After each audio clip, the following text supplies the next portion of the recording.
Well, welcome everybody. Our Sunday morning Bible study. We're studying right now generally in the book of 2 Kings, 2 Chronicles.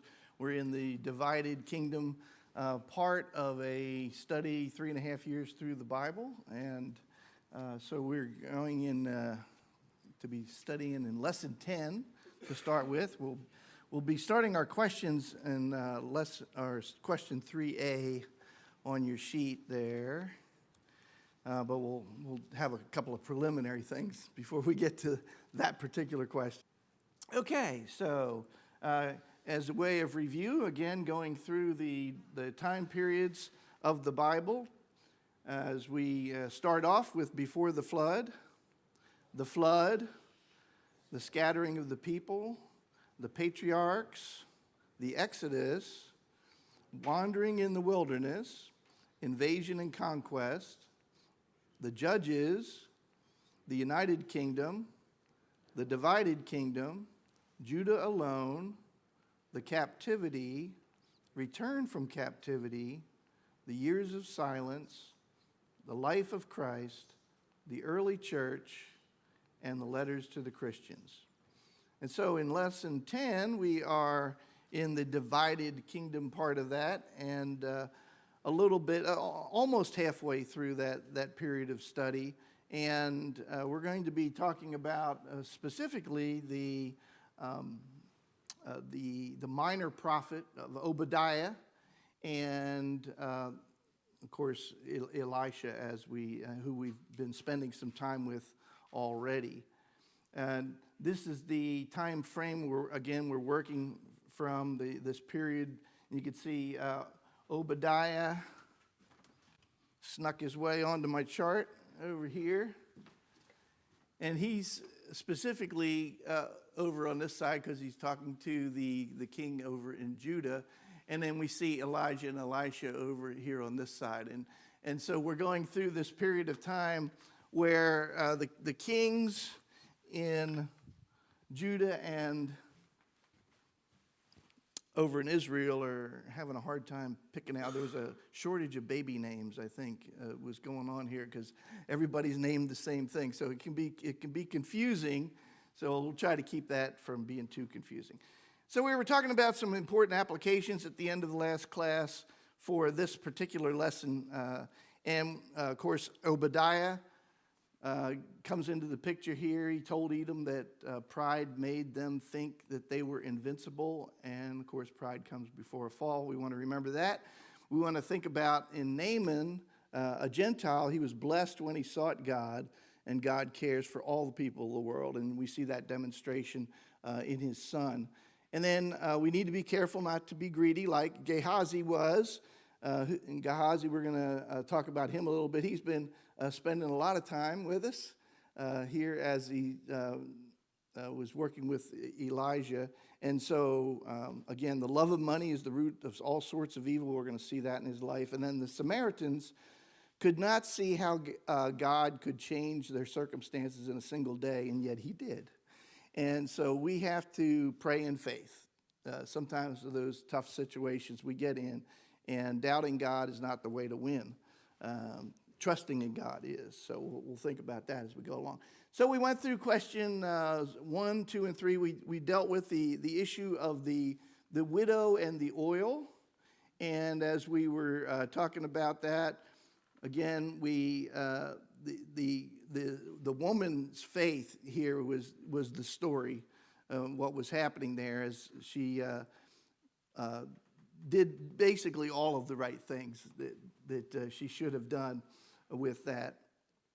And with question 2, we were talking about the Shunammite woman and the miracles, and there was a long story about the Shunammite woman and Elisha in this long relationship that he had with her and her family.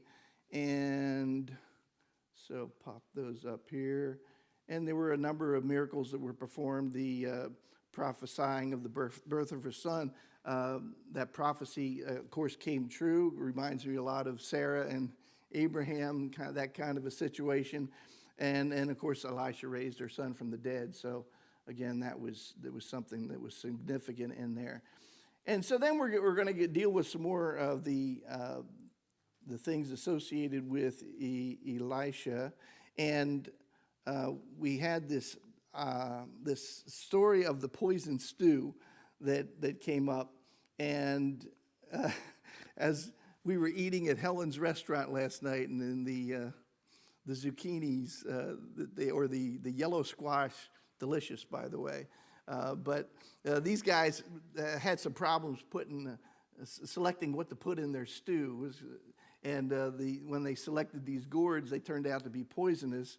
And so, just with a simple act, Elisha was able to, through the power of God, turn the stew from poison to good, just with a simple act of putting some meal in it. And so, here's where we actually are. I was wondering how what happened to him.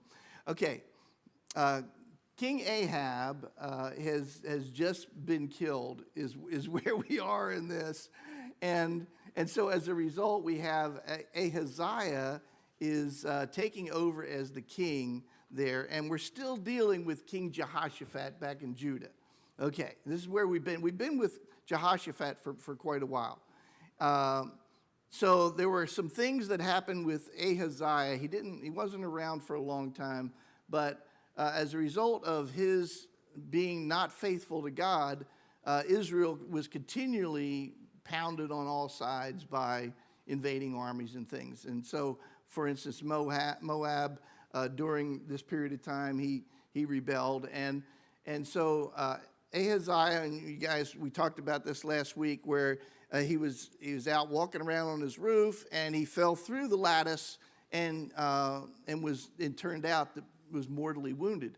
He knew he was badly wounded at the time, and so he knew he needed help bad. So that put them in a situation where he wanted to find out whether he was going to recover or not, which is question 2. And so he went to completely the wrong place for that. He went to ask the god Beelzebub, who was the main god of the Philistine city of Ekron, and went over there to get his answer. And we talked about Baal a little bit last week, where he was called by the Jews the Lord of the Flies.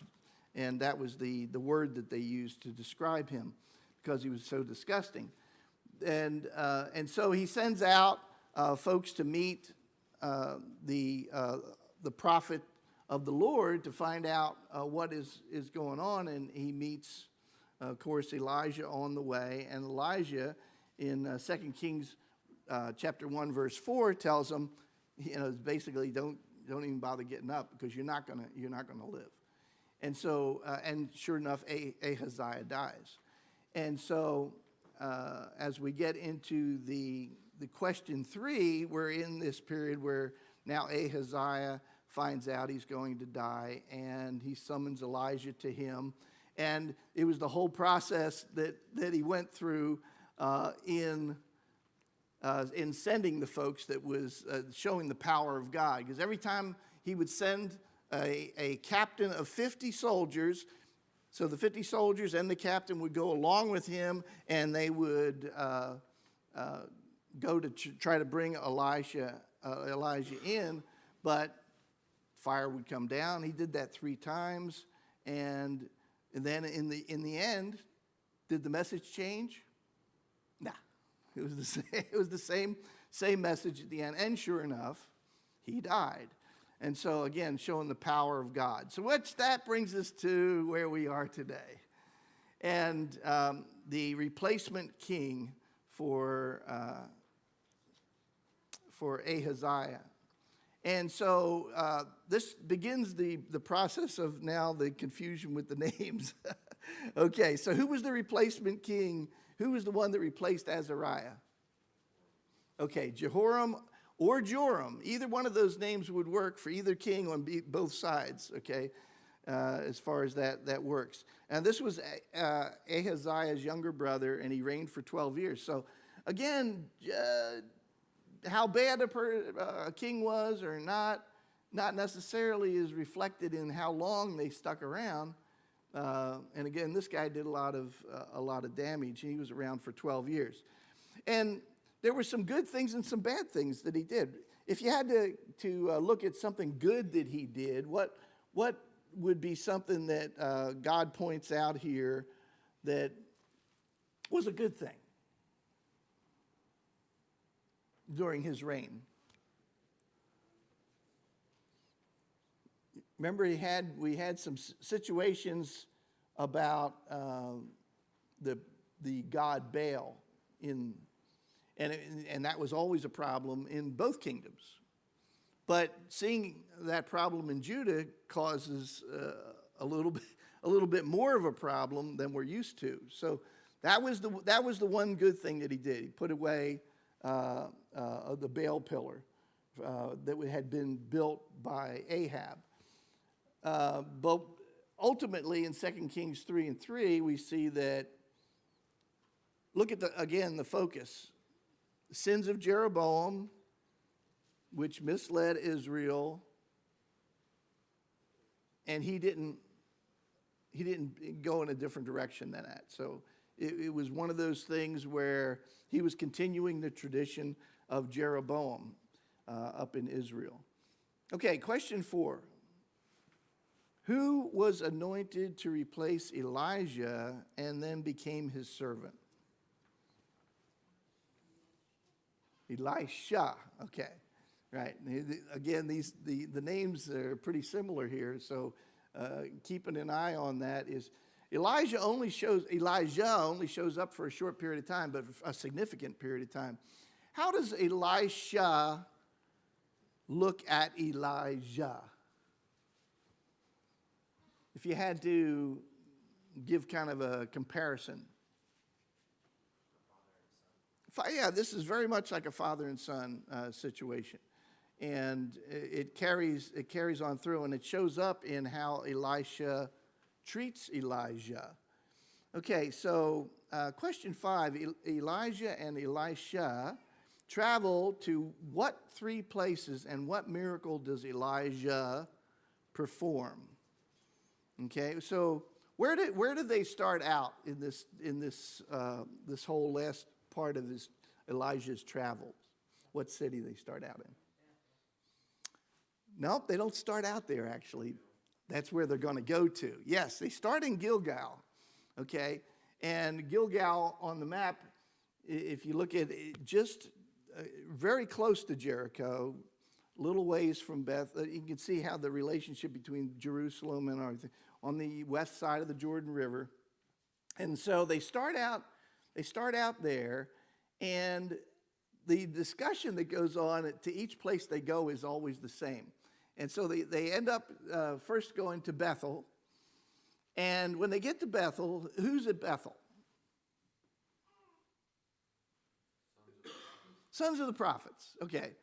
Now, these are sons of God's prophets, apparently, because, again, if a prophet says something and then it happens, you know that they are God's prophet. And what was it that they were kind of harassing Elisha about a little bit? And they say, every place they went, the same comments were made. Yeah, you know what's going to happen to your master today, right? And Elisha's response to it is, yeah, I know. Okay, just be still. And peace be still. And here it was. And so, and then was Elijah just happy to have Elisha along? And come on, let's, you and me, buddy, let's go. What was Elijah's situation that was going on with him? And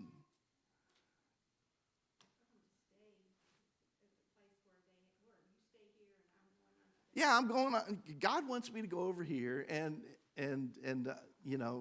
he knew he was going to be departing soon. Also, he was also a prophet of God. Elisha was a prophet of God. He knew that all of this was going to happen, but they didn't know when. They just knew it was going to be soon. Okay, so as we go along, each place, the same thing happened. He went from Bethel to Jericho, same thing. He got to Jericho, and he says, I have to go, Elijah says, I have to go across the Jordan. Same thing, off he goes. And again, there are prophets there also. So how many times did this happen? 3 times. Oh, again, those Bible numbers, They're 3 being a number of great importance. Something big is happening, or something of extreme importance I want you to remember. Here we have exactly the same situation 3 times. So this is what's called a foot stomper from God. And so he get to the other side, and as we get there's a particular thing that Elijah does that really puts the final foot stomp on this whole thing. He performs a miracle. And what's that miracle? Right before that. And what happened to the water? It divided. Yes, just like the dividing of the Red Sea. Now, how is that significant from the standpoint of what's getting ready to happen?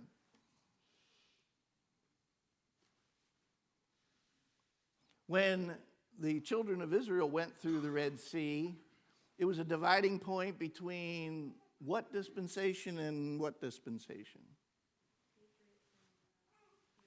Yeah, patriarchy, because once they got on the other side of the Red Sea, they're going to head to Mount Sinai, and they're going to get the new law, and you got a new covenant that comes into place and everything. So here we have a changeover is getting ready to occur, and could God have taken Elijah up in a chariot on the west side of the Jordan River if he wanted to? Yes, if he wanted to, right. And God always has reasons for doing the things that he does. So this is a pretty cool miracle right here to show this separation. And they both go over and cross over on the dry land to the east side. And so question 6.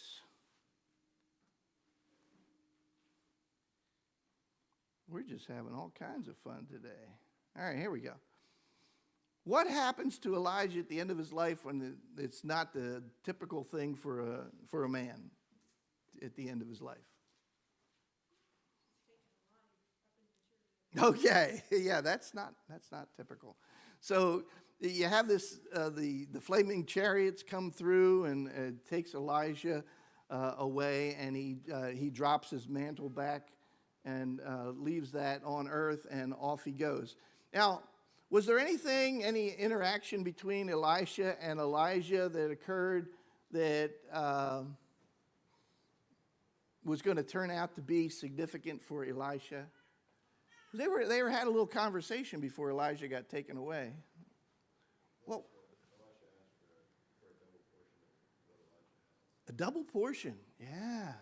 What does the double portion remind you of? Firstborn son, right? Yeah. Significant. And again, the father-son relationship thing we were talking about earlier. Again, we kind of show it up there as far as that's concerned. And this is the double portion we're talking about right here. Now, Elisha performed some miracles right after this. And what were the miracles that he performed? And the first one was kind of neat because it's almost like my father did it, and now I'm going to get a chance to do it too. Sam? Using exactly the same method, right? Struck the mantle in the water's divided, came back across and everything. Was anybody watching all of this happening? Who else was there? Do you remember? Yeah, the sons of the prophets. There were 50 sons of the prophets that were standing down there watching this happen. So that happened over there. he then goes up to Jericho. And what's the problem at Jericho?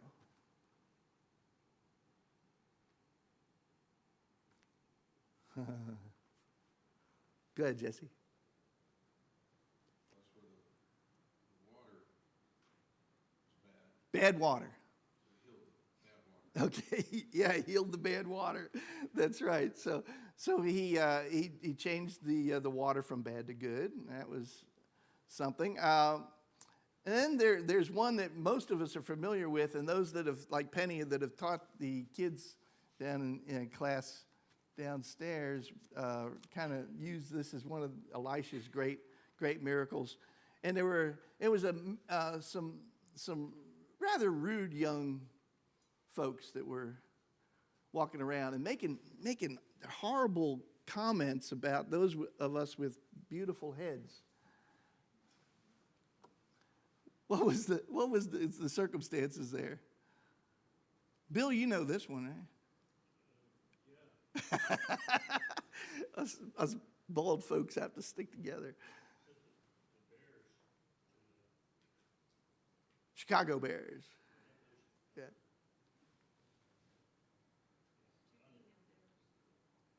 Yeah. So what were these rude youths doing or saying to? Yeah, get up, you a bald head. That's right. Basically disrespecting for sure the a prophet of God. That was not going to last very long, and so they were cursed then by Elisha, and 42 of them were mauled by. You think that story got around?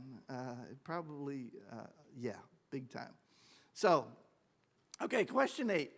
When Jehoram, when we're talking about Ahab's son, is king of Israel, who stops paying tribute to Israel, and what is Jehoram's plan to take care of this? Okay, the king of Moab, right? Mesha, the king of Moab. Okay, so being the king of Israel, as Jehoram was, and not trusting in God a whole bunch, as all the kings of Israel didn't do, what was the worldly solution to going up against an enemy? Get some alliances going here with these other folks. And so who did he recruit to go up with him to fight Moab? I heard it back there. King of Judah, who was? Jehoshaphat, still hanging around. And who else? Now, Moab is on the eastern side of the Jordan River. Who else is over on the eastern side of the Jordan? Who's that? Edom. Yeah, the Edomites. We're going to talk a little bit about the Edomites. It's still coming up here, but it's going to take all those folks to come up and fight against them. So this is their plan right here, is to come out of Samaria. Of course, basically what they're doing is picking up armies along the way, right? So Moab is up in this area from here up through here. The Ammonites are north of there. And so Samaria coming down, Israel comes down, picks up the forces from Judah, and then comes around, picks up the forces from Edom, and then works up north. And so they have this attack in the wilderness. So question 9 then is when the three-king army runs out of water in the wilderness, who is consulted and what does he tell them? Now, you remember, what kind of land is down there below the Dead Sea and around the Dead Sea? Dead Sea is the hint. What's that? Yeah, desert, yeah. Terrible land down there. That's right. We're going to see some pictures later on of some cool stuff. But so this is literally a wilderness, and so there's not much water down there. You remember how much trouble the Israelites had when they were walking around and wandering in the wilderness of finding water. So they had that problem. So when the armies were thirsty on the march, they sought after the Lord, they thought that the Lord was basically keeping them from getting water. And so as a result, they're thinking that Moab is the one is going to be victorious in this. Now, who's thinking that?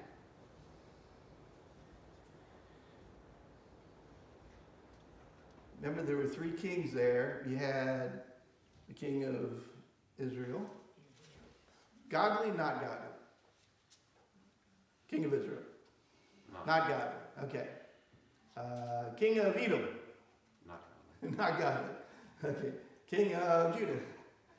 Godly. Okay. So, who was thinking that, well, we're just going to get beat because we have no water? Those that were not trusting in God. So who comes up with the idea of, why don't we find a prophet of God and ask him what we should do? Of course, it's Jehoshaphat, yeah. And so, who did he send for? Elisha, yeah. Yeah, remember Elisha's been hanging around he knows what's happening. He sees all this going on. So, did Elisha want to prophesy for these guys? No. No, in other words, why would I want to work for somebody who is this is not the Balaam situation going on, Balaam, Balak. Elisha is legitimate in saying, no, I'm not going to do this, but then he considered Jehoshaphat, and he foolishly was along with him, so he decided, well, because of Jehoshaphat, I will do this for them. And so, what did he do? This spectacular, miraculous thing that Elisha did to prophesy for him. And it's very understated. I'm being a little bit facetious there. Similar to the Naaman situation, very understated. Yeah, ask for a musician to come. The musician starts playing, and as a result of all of that circumstance, Elisha then he has a message from God, and he provides the message. Very understated. And so, what was the message? Is question 10. How are the Moabites tricked, and who wins the battle? So, what was God's plan here on making this all happen? What was the first thing that they needed to do, that God directed them to do? Make the valleys full of ditches. Yeah, dig ditches. You go, all right, yep. You're not going to see wind or rain, yet the valley shall be filled with water, so that you and your animals may drink. Yeah, you remember just before that, the reason that they had been asking to begin with was what? Because they had no water. Well, now they're going to be digging ditches in the dry dust of the land here and everything, and this is supposed to be something that is going to happen. But again, remember who's running the show here. It's God who's running the show. So they dug ditches in the valley, and the trenches, like Jesse said, filled up with water. The same water that they had, there was none of it. All of a sudden, now there's water. And have you ever looked at water like on the ocean or a lake at either sunrise or sunset? But in this case, sunrise. And you're looking across the water at the sun coming up. What color generally is the sun when it's just peeking above the horizon? And what color is the water? Has anybody never done that? The landlubbers. It looks red or orange. Yeah, the sun looks all the sides of bright, orange, and you have this reddish orange, look that goes across the water and everything. And so in the minds of these folks, the Moabites, they're looking at that and they're thinking that they've killed each other. Look at those, the whole valley's filled with blood. And this is awful. And so as a result, they attack them, and surprise, surprise, who's on the other? Who's down there where all these dead bodies are supposed to be? The 3 armies. That's right. So yeah. So that turns into a rout, and they end up winning that situation. And now, why did they win the situation? Who brought them the victory? Okay, God was responsible for the victory, but God gave them the victory because of Jehoshaphat happened to be there. Yeah. So again, in the good king, bad king columns and everything, Jehoshaphat is right up there on that. So, question 11. Who becomes the king of Judah when Jehoshaphat dies, and how does he secure his throne, and who is he compared to in the rule of Judah? So let's start with the first question. Who is the king that takes over for the good Jehoshaphat? Okay, Jehoram, yeah, or Joram. Okay, so same as the name of the guy on the other side, up in Israel, and he reigns in Jerusalem for 8 years. Now, the question: how does he secure his throne? What's his method that he uses to make sure his throne is secure? Kills his brothers. Kills all of his brothers. That's right. And who else? Princes. Yeah, each of the tribes had the head of the family and everything. So, and then their sons, firstborn, and everything, were the princes of those tribes. So a lot of the leaders of the tribes were also killed in this. So there was not going to be any revolt going on. And so the last question: how is he compared? Who is he compared to in his rule for Judah? And 2 Chronicles 21 verse 6 is pretty evident in this. Titus, you want to read that? He walked in the way of the kings of Israel, just as the house of Ahab had done. For Ahab's daughter was his wife, and he did evil in the sight of the Lord. Ahab's daughter was his wife. So we're talking about the power of influence again, aren't we? Have we seen this before? Yeah, many times. So again, the lesson over and over again about the good woman syndrome here.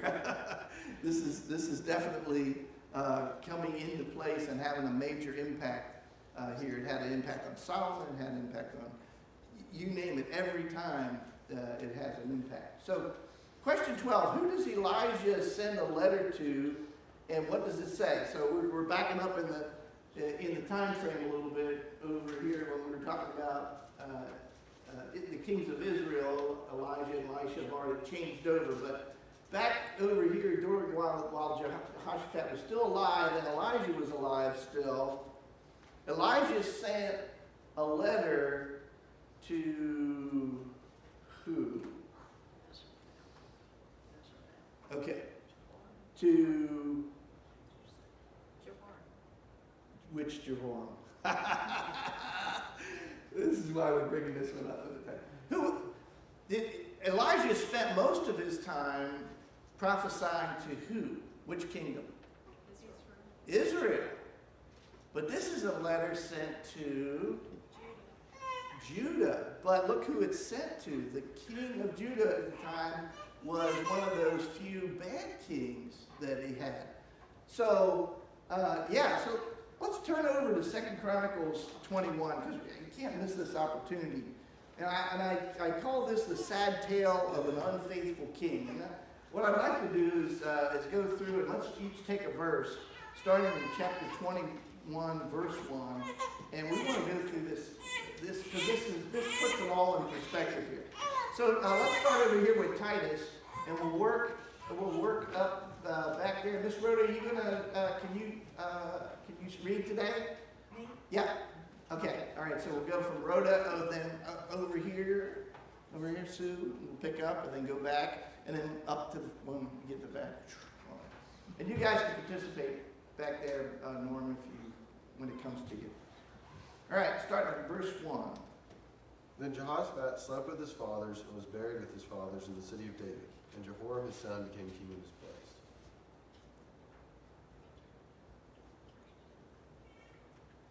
Either Shirley or Ray. You can forget those names, that's okay. Just start with all these were the sons of Jehoshaphat, king of Israel. And then go to verse 3. Go ahead and go to verse 3, Ms. Shirley.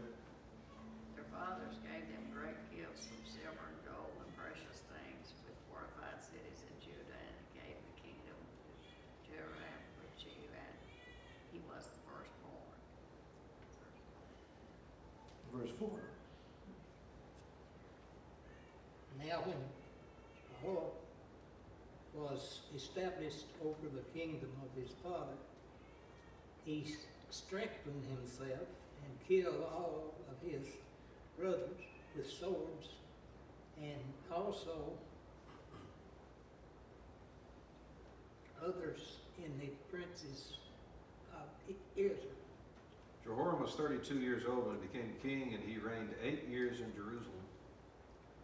And he walked in the way of the kings of Israel, just as the house of Ahab had done, for he had the daughter of Ahab as a wife, and he did evil in the sight of the Lord. Yet the Lord was not willing to destroy the house of David because of the covenant that he had made with David, and since he had promised to give a lamp to him and to his sons forever. Verse 8. In his days Edom revolted against the rule of Judah and set up a king and over themselves. Then Jehoram passed over with his commanders and all his chariots, and he rose by night and struck the Edomites who had surrounded him and his chariot commanders. Ms. Sue? Thus Edom has been in revolt against Judah's authority to this day. At that time Libnah revolted against his rule because he had forsaken the Lord God of his fathers. Moreover, he had made high places in the hill country of Judah and led the inhabitants of Jerusalem into whoredom and made Judah go astray. And a letter came to him from Elijah the prophet, saying, Thus says the Lord God of your father David, because you have not walked in the ways of Jehoshaphat your father, or in the ways of Asa king of Judah. Ms. Alicia? Bill? But have walked in the way of the kings of Israel, and have made Judah and the inhabitants of Jerusalem to play the harlot like the harlotry of the house of Ahab, and also have killed your brothers, those of your father's household, who were better than yourself. Behold, the Lord will strike your people with serious afflictions, your children, your wives, and all your possessions. And you will suffer severe sickness and disease of your bowels until your bowels come out because of the sickness day by day. Good, Bill. Moreover, the Lord stirred up against Jehoram the spirit of the Philistines and the Arabians who were near the Ethiopians. And they came up into Judah and invaded it, and carried away all the possessions that were found in the king's house, and also his sons and his wives, so that there was not a son left to him except Jehoahaz, the youngest of his sons. So after all this, the Lord smote him in his bowels with an incurable sickness. Now it came about in the course of time, at the end of 2 years, that his bowels came out because of his sickness, and he died in great pain. And his people made no fire for him like the fire for his fathers. Go ahead. Or Ms. Kiara? Yeah. He was 32 years old when he became king. He reigned in Jerusalem 8 years. He departed with no one's regret, and they buried him in the city of David, but not the tombs of the kings. Okay. I wanted to stop there and let the word, just let that sink in as to the difference between his kingship and the other kings in Judah prior to him as we went through that. And again, I call it the sad tale of an unfaithful king, because he had the opportunity to do right. He certainly had the background to do right. He just didn't. He just decided to not to do right. And so as we finish up this lesson, we're now, as we get ready to go into lesson 11 for next week, again, we finally got past Elijah, and we're going to be dealing just with Elisha and Obadiah. And this is where we'll pick up with question 1, lesson 11, next week. And lesson 12 will be in the back also for folks to pick up after services, and there'll be an email that'll